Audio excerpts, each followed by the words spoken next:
Olá, você que acompanha o site Notícias Agrícolas. Eu sou Erickson Cunha, editor aqui do site e do podcast Café em Prosa.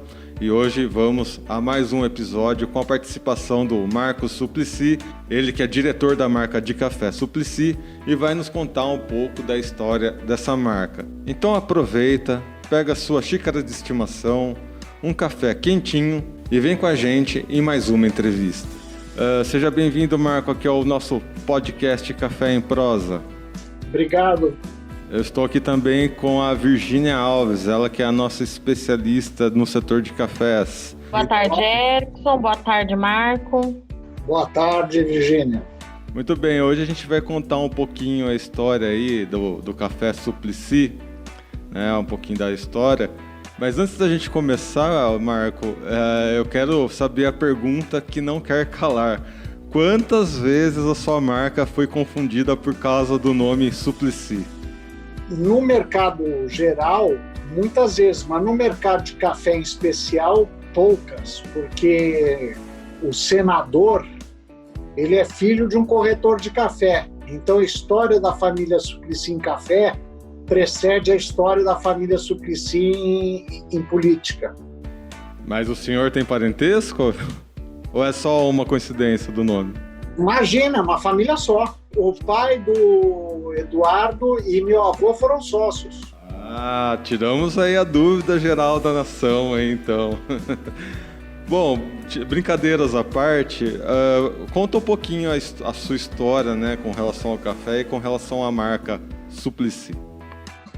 A marca Suplicy completou 17 anos agora essa sexta-feira passada. Nós inauguramos dia 31 de julho de 2003 e inspirado nas cafeterias que já vinham dominando o cenário norte-americano, europeu e japonês. O pouco consumidor pode saber disso, mas no momento que nós fomos abrir para replicar o que existe lá fora nas cafeterias de ponta, que é ter diversas origens de café, aqui no Brasil, como país produtor, o consumidor pode não saber, mas o país não permite a importação de café cru de outras origens. Então, quando você vê um café da Colômbia, um café etíope, um café da Costa Rica aqui no Brasil, ele já entrou industrializado. E importar algo já industrializado é completamente diverso da noção de um café de qualidade. Porque um café especial, ele tem uma característica marcante, que é a data desde a torra. Marco, eu estava lendo um pouquinho sobre a história do Café Suplicy e eu vi que é a primeira cafeteria a trazer esse conceito de café especial para o Brasil. E tudo isso foi você que começou, você trabalhava com administração. Como que você foi parar no setor de café? E além do mais, como é que foi trazer esse conceito para o Brasil num lugar que acho que, um dos lugares mais bonitos e é o coração de São Paulo, ali nos Jardins? Como que foi essa trajetória? Então, primeiro nós temos que fazer uma pequena correção. A primeira cafeteria que nos precedeu foi em Curitiba. Nós fomos o primeiro em São Paulo. E antes da cafeteria, eu já geria uma fazenda de café. E estudando a parte de oferta e procura de grãos de cafés especiais produzidos pela fazenda, que eu fui estudar o fenômeno das cafeterias de cafés especiais e verifiquei que, de fato, todo mundo fala, mas não era muito claro, que no Brasil não existia uma opção de café de qualidade para o consumidor. O Brasil, como o maior produtor de café do mundo, maior exportador de café do mundo e também em tonelagem o maior consumidor do mundo, estava bem atrás no quesito qualidade. Isso há 17 anos atrás. Vocês têm que lembrar ainda que ainda hoje, 2020, embora em tonelagem o Brasil tem um consumo maior que os Estados Unidos, em termos de preço, se eu não me engano, nós estamos com o faturamento do nosso mercado local o 17º local, ou 17ª posição. E essa diferença se dá pela qualidade que é consumido no Brasil. Aí, Marco, eu gostaria de saber também, né, como vocês foram um dos pioneiros aí, né, com relação ao café especial, como que foi desbravar esse mercado, né, o quão difícil foi colocar, né, esse posicionamento do café especial aqui dentro do Brasil. Bom, nós adotamos, desde o começo, a nomenclatura para as bebidas de café que seguem o padrão europeu e americano. Ou seja, um expresso é uma bebida que, conforme dita a norma, numa xicrinha pequena que nós conhecemos de expresso, que tem mais ou menos 80 ml, um expresso bem tirado ocupa mais ou menos metade dessa xícara, que dá uns 30 ml mais ou menos. Então, nós tivemos N problemas. Então, óbvio que se o cliente chega e compra um expresso e quer a xícara cheia, não tem problema. Mas cabe ao caixa, na hora de tirar o pedido, perguntar: olha, o senhor quer o tradicional italiano ou o senhor quer um lungo? Que o italiano tem, vamos dizer, ele pede um expresso. Se ele pedir um expresso, o expresso é uma bebida com 30 ml. Se ele quer menos que um expresso, ele só quer aquela tintinha, aquela seiva que sai no começo da extração, ele pede um ristretto. E se ele quer a xícara cheia, ele pede um lungo. Então aqui, no caso de expresso, nós tínhamos que educar o cliente a isso, porque senão nós nos deparamos com ocasiões onde o cliente pedia um expresso, recebia na bandeja uma extração correta, com meia xícara, e reclamava para o atendente, falando: olha, eu paguei uma xícara de expresso, eu quero a xícara inteira. Em termos de custo, não há custo maior para a cafeteria, para o barista, extrair a xícara inteira. Mas por uma questão de sabor, a extração correta é meia xícara.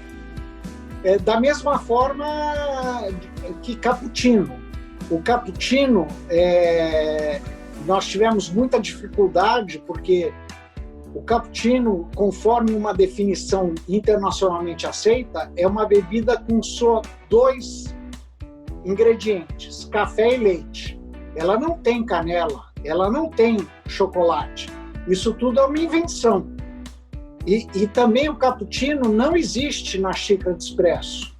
Então, você até hoje vai em N redes aqui no Brasil e você vê o pessoal vendendo o cappuccino na xicrinha de expresso. Essa bebida não existe. Uma bebida pequena, com características próximas a um cappuccino numa xícara de expresso, chama-se macchiato. Ela tem outro nome. Então, ao adotar a nomenclatura internacionalmente aceita, nós tivemos diversos problemas. E, Marco, você acha que foi manter essa nomenclatura, ensinar o consumidor o que ele estava pedindo, o que ele queria, que fez da Suplicy Café o sucesso que ela é hoje? Eu acho que um dos fatos mais importantes não é tanto a bebida em si, mas quanto a qualidade do grão. Por exemplo, hoje nós já temos não só o Suplicy, mas os congêneres. Nós temos aí quase 2 décadas de educação do consumidor.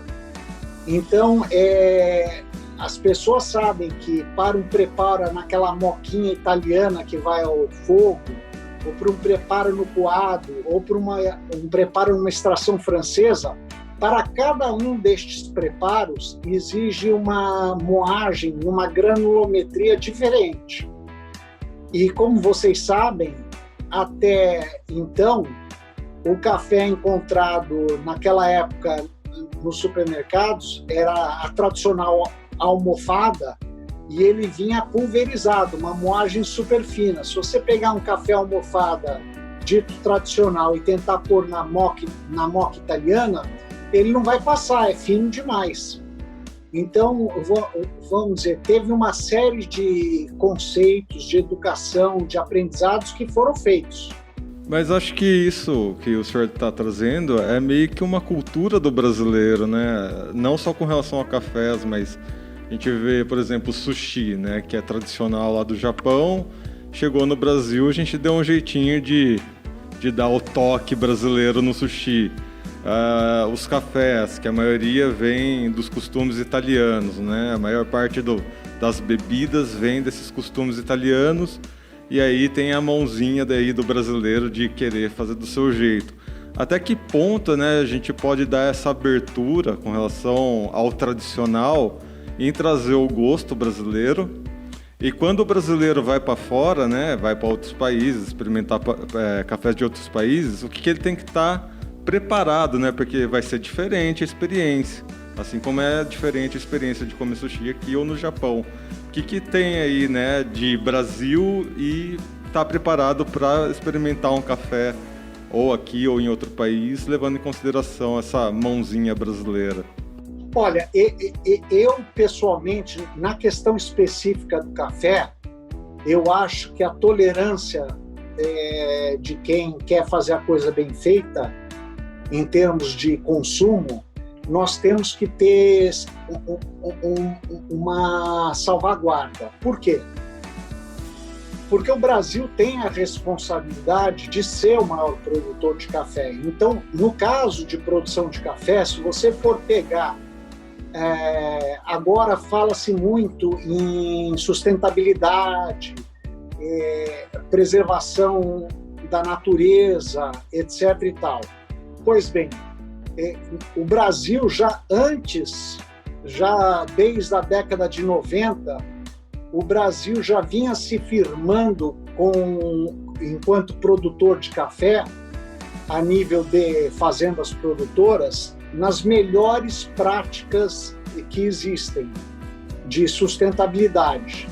Então, o Brasil, ele é referência em sustentabilidade diante de seus pares, outros produtores. Nós já somos os maiores exportadores de café há mais de 100 anos. Então, nós temos uma responsabilidade como maior produtor, maior exportador e maior mercado consumidor de seguir certas normas. E também fazer realçar que, enquanto país produtor, o Brasil provavelmente dos produtores, provavelmente não, com certeza, o Brasil é o país mais rico entre todos os países produtores de café, em termos de renda per capita. No que isso influi? Nós temos uma penetração do consumo de café de 90 e poucos %. O que pouca gente sabe é que, enquanto existiu o IBC, que ele foi extinto no início da década de 90, até, se eu não me engano, o final da década de 70, o IBC regulava a qualidade do café que era vendido no mercado interno. Quando o IBC parou de fazer essa regulamentação, a qualidade do café vendido internamente, ele despencou terrivelmente, ao ponto de o café consumido no Brasil ter tido uma ação por parte da BIC de criar o selo de pureza da BIC. O que cá entre nós é um contrassenso, porque se você for pensar, o único produto que tem um selo para dizer que dentro daquele produto tem o produto é o selo de pureza da BIC, que o único propósito do selo é dizer que dentro do pacote de café tem café. Não tem outro propósito. O selo de pureza, ele nasceu por uma situação de mercado onde a qualidade do café caiu tanto, haviam tantas impurezas que viu-se necessário criar esse selo de pureza. O selo de pureza não tem uma conotação de qualidade. Então, ao longo dos anos, por uma questão mercadológica, a qualidade do café foi piorando no Brasil.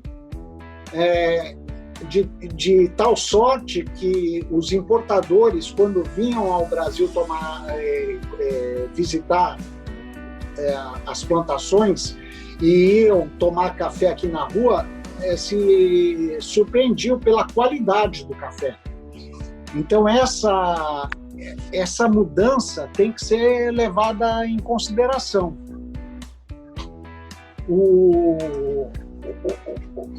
Essa menção que você fez, Erickson, de que o jeitinho brasileiro, ele se foi para, vamos dizer, referendar a piora da qualidade do café vendido internamente, eu acho que não faz sentido algum.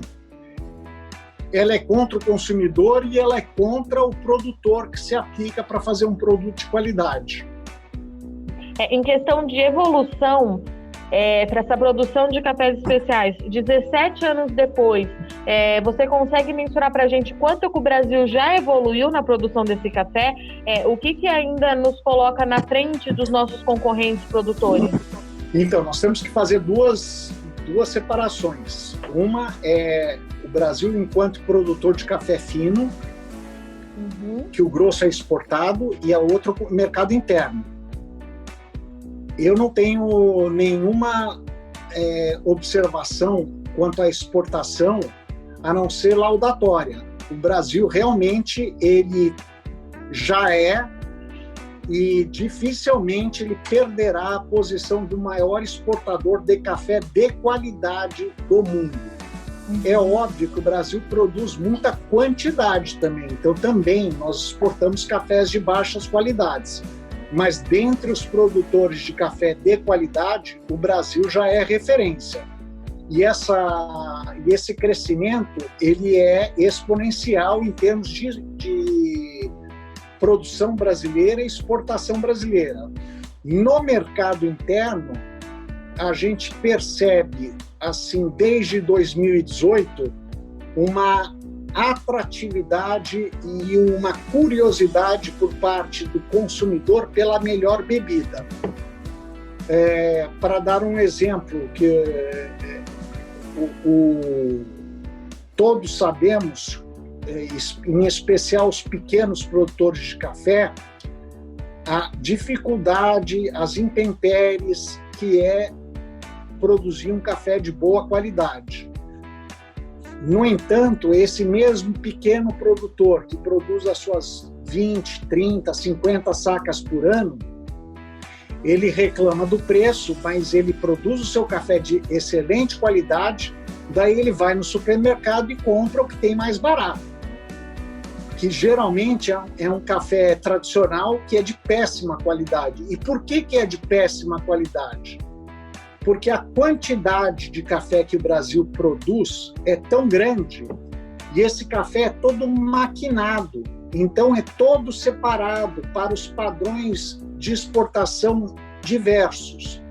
Obviamente, com essa separação, são separadores eletrônicos de alta potência, que são usados, por exemplo, no arroz e no feijão.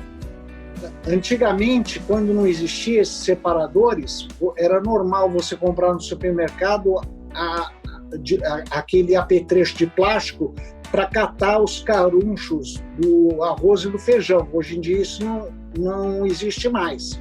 No entanto, o arroz e o feijão, por um costume, continua sendo vendido num saco plástico transparente, para o consumidor ver a qualidade. O que pouca gente sabe é que, no caso dos grãos defeituosos do arroz e do feijão, que são catados nessa máquina eletrônica, eles também têm um valor econômico. Só que eles são usados para ração de porco. enquanto que os grãos defeituosos do café, eles vão para o mercado interno, para baratear custo de produção. Há uma questão de uns 5 anos atrás, mais ou menos, houve um boom, né, pela procura de cafés, aí movimentada principalmente pelos cafés em cápsula, né? Acho que o café em cápsula, ele foi... Qual que foi a expressividade do café em cápsula para as pessoas procurarem ou se iniciarem nas buscas por cafés de maior qualidade ou de uma melhor bebida, né? Porque eu lembro que houve isso e houve até uma certa polêmica, porque parte desses cafés eram exportados do Brasil e vinham importados nessas cápsulas. Aí depois que o Brasil começou a encapsular aqui dentro mesmo. Houve esse boom, né? O quanto a cápsula ajudou a movimentar aí esse mercado de cafés mais especiais. O auxílio das cápsulas, dos diversos modelos, foi primordial. Por quê? Porque ele elevou o padrão, vamos chamar assim, da classe média. Ele elevou o padrão do café tomado pela classe média, de uma forma geral, para um padrão bem acima do que ele já vinha experimentando, do que este consumidor estava acostumado. Então ele foi e é uma grande ferramenta de reeducação do consumidor. E sem contar do maior atrativo, que é a facilidade de preparo. Então,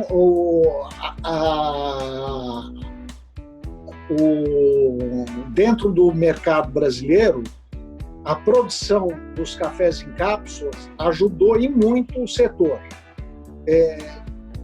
Em termos absolutos, se você for ver, considerando que cada cápsula, dependendo do tipo dela, tem mais ou menos 5 a 6 gramas de pó de café dentro, o preço por quilo foi para as alturas, porque numa porção tão pequena de café em pó, o custo da embalagem é primordial. E embora tenhamos agora envasadores locais, a grande realidade é que nós ainda importamos mais café encapsulado do que é encapsulado aqui. Nós importamos, curiosamente, mais café industrializado, que é o café em cápsula, do que nós exportamos de café industrializado. Então, a exportação de café industrializado pelo Brasil, maior produtor de café, maior exportador, é quase traço, com exceção para a indústria de café solúvel, que tem na exportação um papel de liderança no mundo. Mas dos cafés torrados e moídos, nós quase somos inexistentes. E Marco, você acha que esse é um cenário que a produção do Brasil a gente consegue mudar ao longo dos anos? Ou é um mercado de café que a gente, de fato, deve continuar importando mais do que exportando? Eu acho que tem mudanças relevantes. Na parte de produção, que nem eu realcei anteriormente, o Brasil é líder em produção de qualidade. O Brasil é líder em produção de qualidade, vai continuar sendo. Não existe no horizonte visível uma alteração desse quadro do Brasil enquanto produtor de cafés de excepcional qualidade. Isso é uma realidade que chegou para ficar. A gente percebe ano a ano que os produtores têm se aplicado com maior esmero às suas produções. Então, isso não acredito que mude. Na questão de exportar café industrializado,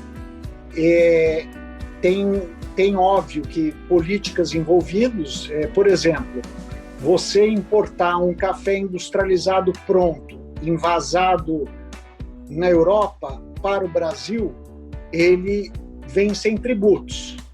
Se eu aqui quiser montar uma linha de envase de café em cápsula e tiver que importar só o vasilhame da cápsula da Europa, esse vasilhame, para ser envasado no Brasil, portanto trazendo a mais-valia dessa produção industrial para o Brasil, eu tenho que pagar, embora o produto acabado venha a ser imposto, se eu quiser comprar só a cápsula vazia para envasar aqui, ela vem com imposto. Então, como tudo no Brasil em termos de tributo é muito caro, faz uma diferença muito grande. Você está aí, né, com a sua produção e com a sua representação da sua marca em São Paulo, e a gente sabe que a cidade de São Paulo, ela é do tamanho que é muito devido aí à produção de cafés, né? A cidade de São Paulo, ela foi muito valorizada por causa da produção de cafés. Só que se você for pensar atualmente, o consumidor associa, né, o café de São Paulo com uma certa gourmetização, vamos dizer assim, né?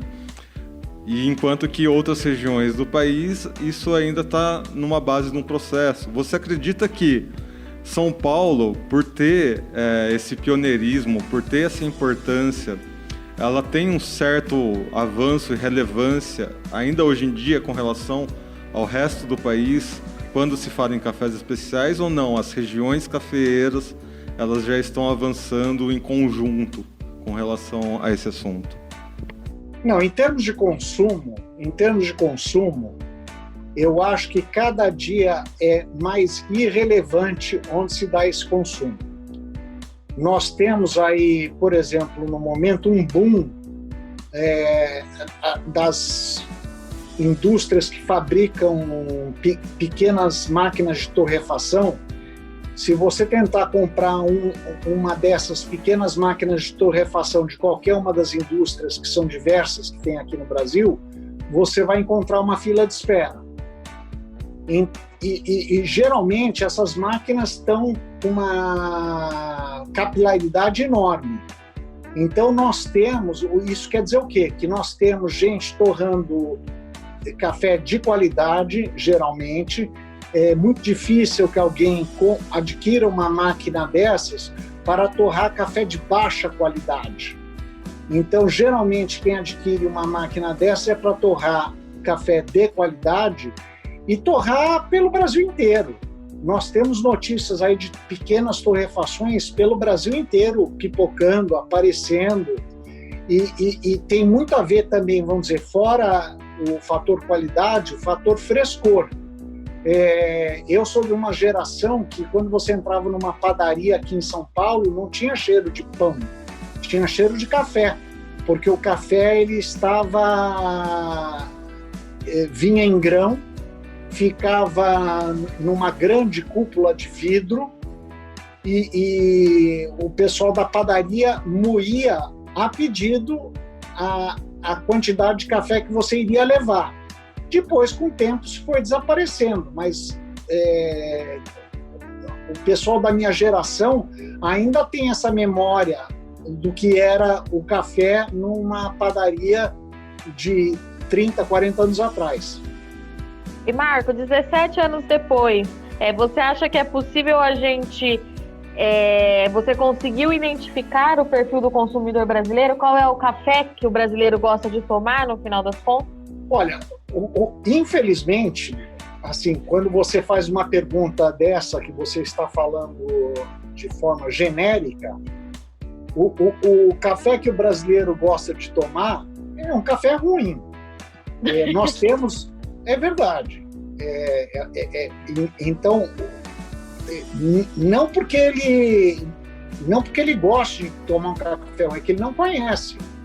Então, nós somos o que se chama de um luxo acessível.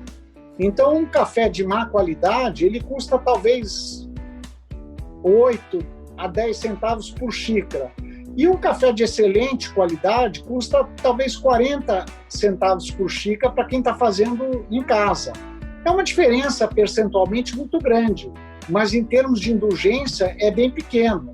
E depois você tem que lembrar que nós aqui, consumidores brasileiros, embora nós sejamos o país do café, nós temos mais consumidores que entendem de vinho, mais consumidores que entendem de cerveja e mais consumidores que entendem provavelmente de chocolate do que consumidores que entendam de café. Mas isso está mudando, graças a Deus. Há um interesse, há uma experimentação, e depois que o consumidor experimenta e entende a diferença, isso muda. E a minha última pergunta, né, é mais ou menos com relação a isso, né? Como que o senhor percebe, né, devido a essa pandemia, a gente vê uma grande mudança nos costumes das pessoas. A gente estava num momento em que os cafés especiais estavam ganhando, né, visibilidade aqui dentro do Brasil, bem no momento em que acontece aí período de quarentena e tudo mais.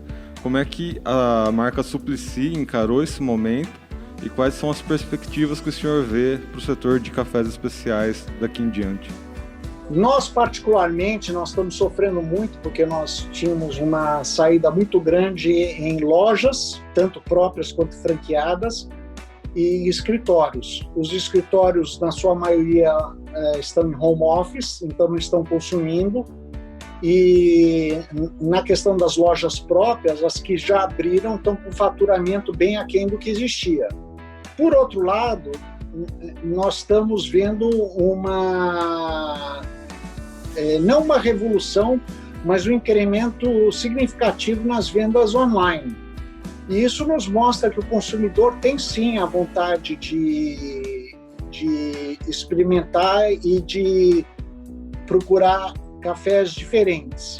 Quanto ao futuro da indústria como um todo de cafés especiais, eu acho que a pandemia é só um breque, que nem eu já havia dito, as vendas de máquinas de torra pequenas, máquinas que torram 5 quilos por vez ou 10 quilos por vez, ela tem crescido. Então nós temos aí uma capilaridade e uma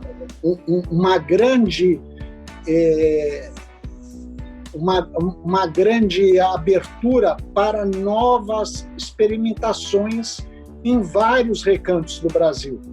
Agradeço mais uma vez a presença do Marco Suplicy aqui no nosso Café em Prosa Podcast. Seja sempre bem-vindo aqui ao nosso podcast, que é o site Notícias Agrícolas. Eu que agradeço. Muito obrigado também, Virgínia Alves, que esteve aqui conosco ao longo desse episódio. Obrigada, Marcos, por aceitar o convite. Muito obrigado, Erickson. Deixo aqui mais uma vez aquele pedido para o pessoal seguir as redes sociais do Notícias Agrícolas, em especial do Café em Prosa no Instagram, @caféemprosa_NA. Lembrando também que estamos em todas as redes sociais, então compartilhe com seus colegas essas informações, esse podcast, para que todos sejam os produtores rurais mais bem informados do Brasil. Eu sou Erickson Cunha, para o site Notícias Agrícolas, para o Café em Prosa Podcast. Semana que vem a gente volta com mais uma história aí dessas pessoas que fazem aqui esse setor de cafés especiais. Muito bem, até semana que vem. Um abraço.